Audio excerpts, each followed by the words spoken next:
ভাইরে, আমরা যারা মেসে বসবাস করি তারা লাস্ট কবে বিছনা চাদর ধুয়েছে আমরা নিজেরও জানি না।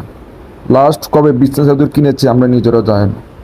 যারা মেসে বসবাস করে তারা রঙিন কাপড়, কালো কাপড় এবং খয়েরি কাপড়ের বিছনা চাদর কিনে থাকে।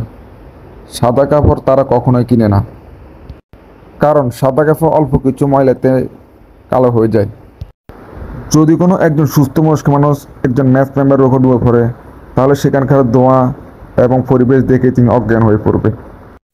আমরা যারা ম্যাচে বসবাস করি তাদের রুম 24 ঘন্টায় অগোছালো হয়ে থাকে। আর যদি কেউ বাড়ি থেকে আসে তাহলে তার রুম আয়নার মতো চকচক করে। তার রুম সবচেয়ে 5 স্টার হোটেলের মতো রুমের মতো দেখা যায়। তার রুমের মতো রুম আর হতে পারে না। আর তিনি যদি পড়াশোনা করে তাহলে তিনি হয়ে যায় মেধাবী এবং উচ্চ মেধাবী হয়ে যায়। তার মেধার সাথে কারো তুলনা করা হয় না। আমার বাড়ি থেকে যদি কোনো একজন মেহমান আসে, তখন আমার রুম দেখে অবাক হয়ে যায়, বলে বাহ, তোর রুম তো সুন্দর। তখন আমি মনে মনে ভাবি, বন্ধু তুই আসার কারণে না আমি রুমটা গোছানো ফেলেছি। আমরা যারা ম্যাচে থাকি তাদের দিন রাত 24 ঘন্টা ঘুমানোর অভ্যাস থাকে। তাদেরকে বলা হয় অলস মানুষ।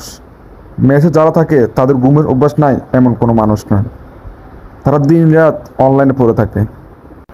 আর যারা সবসময় ম্যাচে থাকে তারা কার্ড এবং লুডো এবং মেয়ের সাথে কথা বলেই দিনের অর্ধেক সময় পার করে থাকে।